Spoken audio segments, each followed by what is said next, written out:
Currencies of success. So, this is an idea that I've been working with for quite a while now. And it is the fact that for every successful thing that you accomplish, every goal that you accomplish, goal that you hit, you need a certain metric that you are utilizing, whether it is time, intensity, money, whatever. And I'll paint two very vivid pictures to you so that you will understand it better. Let's take the example of fitness. In fitness, you have two things. One is cardio and another one is resistance, like broadly categorizing.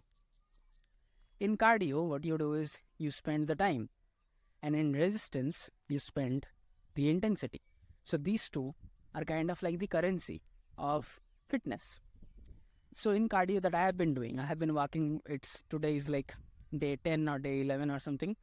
I have been walking for quite a while, and every day I have been spending over 2 hours walking. So if you do even 10 days, right, it is approximately 20 hours. That is just 4 hours less than from an entire day. So amongst 11 days or 10 days, I have spent one whole day just walking if you do the math in chunk basis. So what I have spent is time. And yesterday I was looking at myself, my physique, and I saw a bit of an improvement. Like, I don't think anybody seeing it would be able to understand, but since I am in my own physique, I can understand that there is a subtle difference from how I used to look and how I look now. And that is, of course, because of the walking. Another thing is resistance training, because in resistance training, the main thing is intensity. And the more intense your workout is, the better muscle building you will achieve. And of course, you will achieve it in a shorter period of time, because if you just do push-ups, right? If you just continue to do push-ups without increasing the intensity, without increasing the load, without increasing any of the things, right?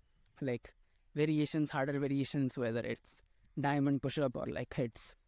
What do you call that? Like legs are up there and you're doing push-up like back push-up or something. I forgot the name, but whatever. If you do not increase the intensity, the variation, you will be stuck.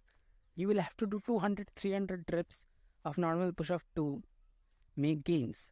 So, similarly, apart from workout, another thing that is very personal example to me is my PC.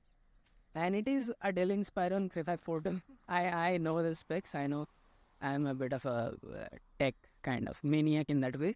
And I have like RAM, DDR3 RAM, along with Intel Pentium Haswell era, like CPU and GPU, which is like 1.7 gigahertz, not much, 114 MB GPU, but that is not what you need to know.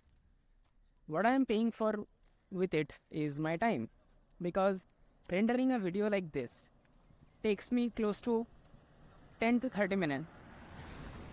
So 10 to 30 minutes just for rendering a normal basic video.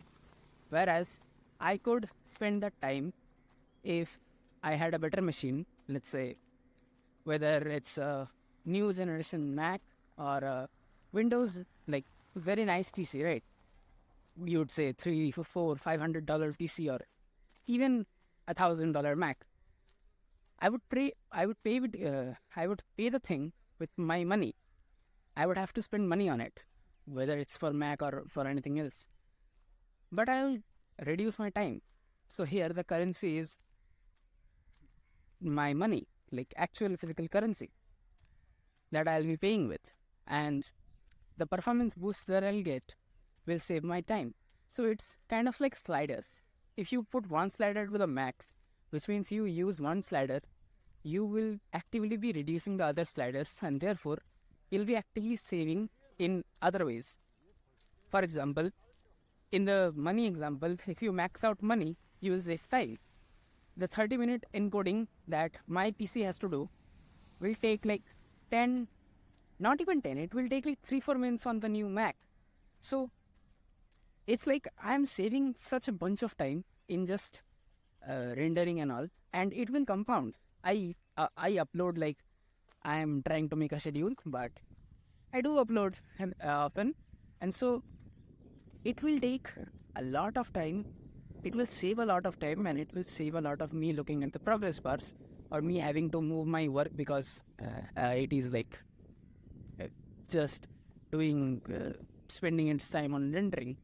So that is the concept, entirety of the concept, which is the more the basically concept, the entire concept is there are many sliders meaning there are many currencies, and each of the tasks specifically requires a specific type of currency, and if you input the right currency in the right task, you will get outputs much faster rather than, let's say, suppose in the workout example, if you just input your time and if you do not input your intensity, yeah, sure, you'll get the cardio benefits, but you will not get the resistance training benefits, even if you increase the time. And ultimately, the currency that we all are trying to save is time. Some activities do require the time as its primary currency, but in general, in overarching, most of the currencies, most of the tasks, what we are trying to do is we are trying to save time as our currency, because initially people think time is not of the essence because we have so much of it, but in reality time is the primary constraint of all our lives because time is limited.